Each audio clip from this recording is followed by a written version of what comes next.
আমরা বর্তমান সরকারের সমস্ত কার্যকলাপের সাথে একাত্মতা ঘোষণা করছি, সরকারকে সবসময় সর্বদা সহযোগিতা করব এই আশ্বাস পোষণ করেছি। আগামীতে যে ঘোষণাপত্র আসছে তার সাথে আমরা একাত্মতা পোষণ করেছি। সরকারকে সর্বদলীয়ভাবে সার্বিকভাবে আমরা সর্বাত্মক সহযোগিতা করব এই আশ্বাস পোষণ করেছি। আমরা সরকারের এই ঘোষণাপত্রের সাথে কিছু সংশোধনী সহ ঐক্যমত পোষণ করেছি। আমরা বিগত দিনে যারা 15-16 বছর বিভিন্নভাবে নির্যাতিত হয়েছে, জুলুমের শিকার হয়েছে, বিশেষভাবে 2013 সালের শাপলা চত্বরের আন্দোলন, 2021 সালে আলেমদেরকে ব্যাপকভাবে যে নির্যাতন করা হয়েছে, এই সব হিস্টোরি আন্দোলনের ধারাবাহিকতা 13 থেকে নিয়ে 2024 পর্যন্ত সব কিছু সংযুক্ত করার দাবি আমরা জানিয়েছি। আমরা ঘোষণাপত্রের সাথে ঐক্যমত পোষণ করেছি। আশা করি সমস্ত রাজনৈতিক দল ঐক্যবদ্ধভাবে ঘোষণাপত্র প্রকাশ করবে। আজকে প্রধান উপদেষ্টা আমাদেরকে আহ্বান করেছিলেন জুলাই আগস্টের অভ্যুত্থানের ব্যাপারে একটি ঘোষণাপত্রের জন্য। সেই ঘোষণাপত্রের খসড়া আমরা দেখেছি। সেই জায়গার ভিতরে আমরা একটা জিনিস ওখানে বলে এসেছি, অনেকগুলি যেহেতু বলে অনেক বিষয় এখানে উল্লেখ করা হয়েছে, কিন্তু সেই জায়গায় আরেকটা যেহেতু সংযোগ করে 2013 সালের শাপলা চত্বরের গণহত্যাকেও সেখানে সংযোগ করতে হবে, সেই কথা আমরা বলেছি। 2021 সালে পাখির মতো গুলি করে উলামায়ে কেরামকে হত্যা করা হয়েছে। হাজার হাজার উলামায়ে কেরামকে গ্রেফতার করে বৎসরের পর বৎসর জেলখানায় বিনা বিচার আটক রাখা হয়েছে, সেটাকেও এখানে উল্লেখ থাকতে হবে। 3 নম্বর কথা বলেছি, জুলাই বিপ্লবের পরে যে সরকার গঠিত হয়েছে বিপ্লবী সরকার, আমরা এই সরকারের 5 মাসের কার্যক্রমে বিপ্লবের কিছুই দেখি নাই। সুতরাং সরকার বিপ্লবী হবে, পরাজিত শক্তির দূষর এবং তাদের সহযোগী যে যেখানে আছে প্রত্যেককেই ধরে বিচারের কাঠগড়ায় খাড়া করতে হবে। এবং আগামী নির্বাচনে পরাজিত শক্তি এবং তাদের সহযোগী কেউ সেই নির্বাচনে অংশগ্রহণ করতে পারবে না। দেশ গঠন করার জন্য যে এই ঘোষণাপত্র দেওয়া হবে, এই ঘোষণাপত্র যাতে ঐক্যবদ্ধভাবে হয়, ঘোষণাপত্রের দ্বারা যাতে আবার অনৈক্যের সৃষ্টি না হয়, সেই কথাটুকু আমরা বলেছি। সবাই বিভিন্ন পরামর্শ দিয়েছে, আমরা বলেছি ঘোষণাপত্র হবে, ঐক্যবদ্ধ হতে হবে। ঘোষণাপত্রের নামে তো ঐক্য সৃষ্টি না হয়, এই জন্য আমরা কিছু পরামর্শ দিয়েছি, কিছু কথা বলেছি। যে ডকুমেন্ট দেওয়া হয়েছে আমাদের কাছে, আমরা বলেছি ডকুমেন্টে কিছু ভুল ত্রুটি আছে, এগুলো সংশোধন করতে হবে। বিশেষ করে সংবিধানের প্রশ্ন তোলা, তারা বলছে এই সংবিধান ইয়ের জন্য মানে সম্পূর্ণ ব্যর্থ। আমরা এটা মনে করি না। সংবিধানে খারাপ ভালো সব মিলিয়ে সংবিধান আছে। এই সংবিধানের মূলত মুক্তিযুদ্ধের মূল চেতনা, সাম্য, মানবের মর্যাদা, ন্যায়বিচার এগুলো প্রতিফলিত হয় নাই এবং পরবর্তী সময় এগুলো মোটি সমাজে থাকে নাই। আমরা বলেছি এই কারণে এই সংবিধানকে সংশোধন করতে হবে, বাতিল করার প্রয়োজন নাই। আমরা এটা বলেছি বাতিল করা, সংস্কার করতে হবে। এরপর আমরা বলেছি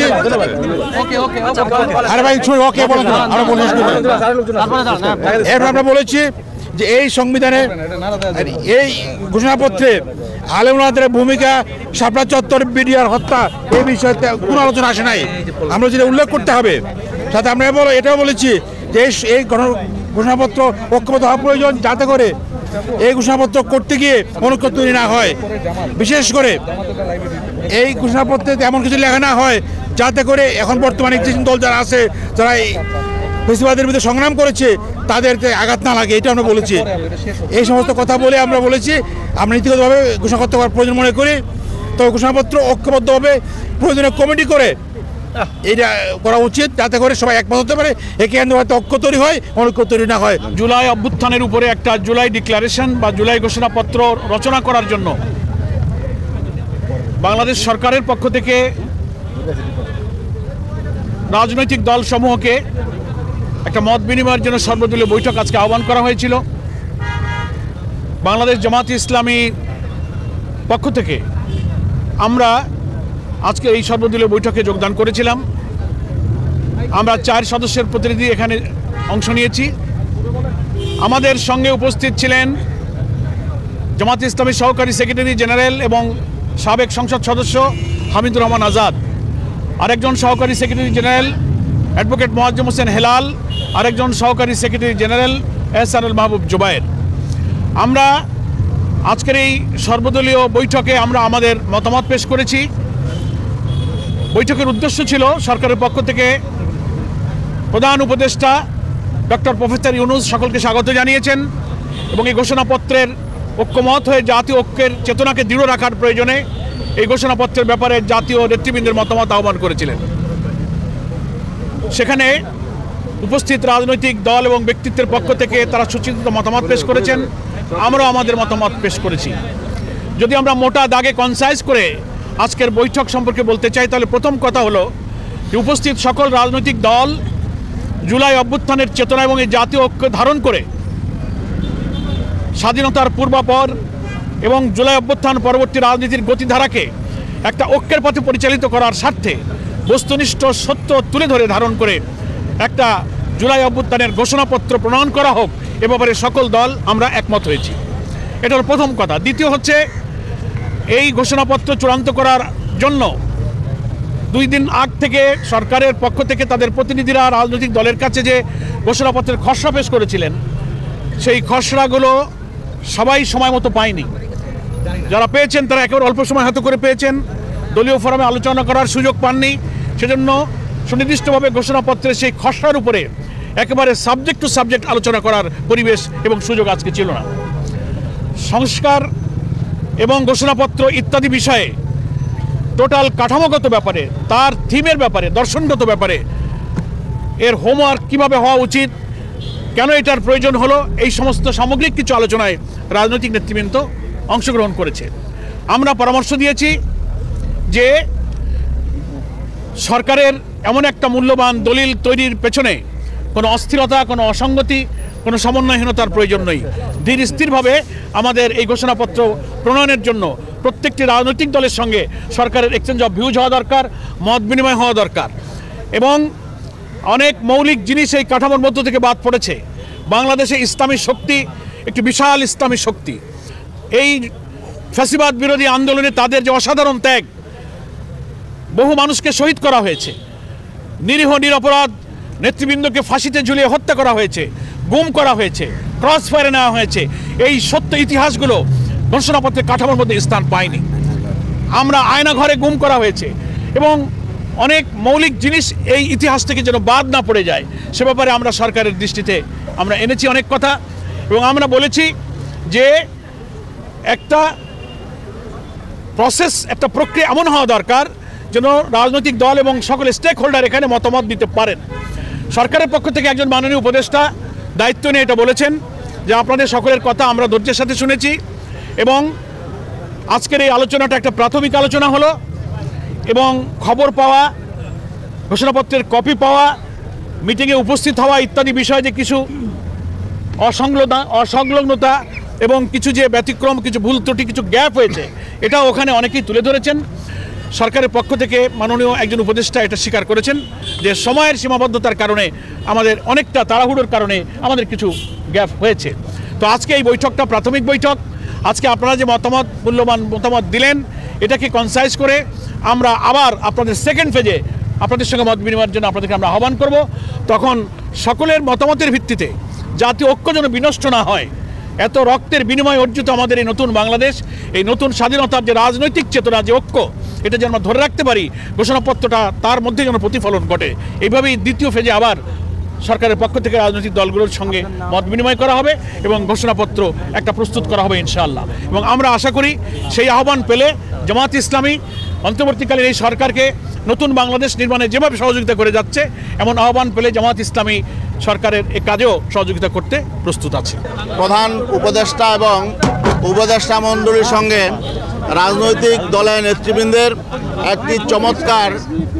একটি চমৎকার মতবিনিময় হয়েছে।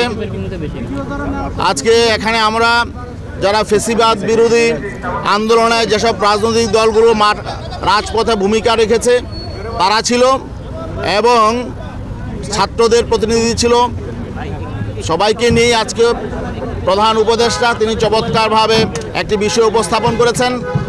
অনেক নেতৃবৃন্দ বলেছেন, আমি সেদিকে যেতে চাই না। আমি ব্যক্তিগতভাবে আমি একটি প্রশ্ন রেখেছিলাম যে প্রধান উপদেষ্টা তার উদ্বোধনী বক্তব্যে বলেছিলেন যে ছাত্রদের পক্ষ থেকে 31শে ডিসেম্বর ঘোষণাপত্র ডিক্লারের জন্য একটি প্রোগ্রাম করা হয়েছিল, আমাকে আমন্ত্রণ জানানো হয়েছিল। আমি বলেছি যে না, আমিও যাব না, তোমরাও এই ঘোষণাপত্র ডিক্লার করতে পারবে না। কারণ হলো এটা করতে হলে সকল রাজনৈতিক দলের ঐক্যমত্য লাগবে, জাতীয় ঐক্য লাগবে। তা এখন এই বিষয়টা আমাদের কাছে একটি বড় প্রশ্ন যে ছাত্ররা কেন এই যে জুলাই বিপ্লব এবং 5 আগস্টের অভ্যুত্থান এটার একটা ঘোষণাপত্র ডিক্লেয়ার করার জন্যে ছাত্রদেরকে কেন আলটিমেটাম দিতে হবে, কেন এই জন্য রাজপথে আন্দোলন করতে হবে। আমি মহামান্য প্রধান উপদেষ্টা এবং উপদেষ্টা মণ্ডলীর কাছে প্রশ্ন রেখেছিলাম, তাহলে কি এই উপদেষ্টা পরিষদ যারা জুলাই বিপ্লবে আত্মত্যাগ করেছে, যারা ঝুঁকি নিয়ে সেখানে আন্দোলনে নেতৃত্ব দিয়েছে, তাদের চেতনা কি তারা ধারণ করেন না? কেন এই দাবি আদায়ের জন্য তাদেরকে আলটিমেটাম দিতে হবে? তারপরে আপনাদের উপলব্ধি হবে যে এই ঘোষণাপত্রের জন্য রাজনৈতিক ঐক্য দরকার, রাজনৈতিক দলগুলোর সাথে কথা বলা দরকার। এই বিষয়টা আমি একটি প্রশ্ন রেখেছিলাম। আসলে এটা আমাদের কাছে একটা বড় প্রশ্ন।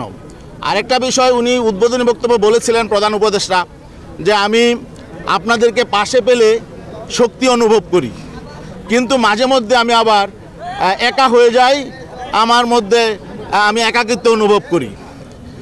তো আমার এখানে একটা প্রশ্ন ছিল যে এই যে আপনি মাঝে মধ্যে শক্তি অনুভব করেন, মাঝে মধ্যে একা হয়ে যান এবং আপনি অসহায় হয়ে যান, এটা তো ভালো লক্ষণ না।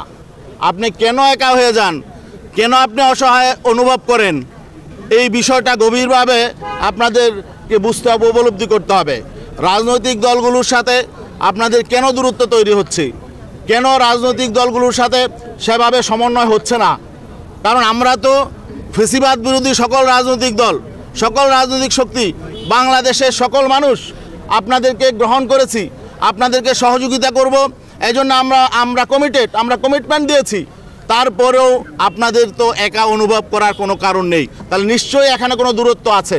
সেই দূরত্বটা কি, কেন হলো, এবং সেই দূরত্বটা আপনাদের দায়িত্ব হলো এটা গভীরভাবে বিশ্লেষণ করে কমিয়ে আনার চেষ্টা করা। আর নয়তো আমরা সকলেই ক্ষতিগ্রস্ত হব। আপনারা ক্ষতিগ্রস্ত হবেন, রাজনৈতিক দলগুলো ক্ষতিগ্রস্ত হবে, দেশ ক্ষতিগ্রস্ত হবে, জাতি ক্ষতিগ্রস্ত হবে।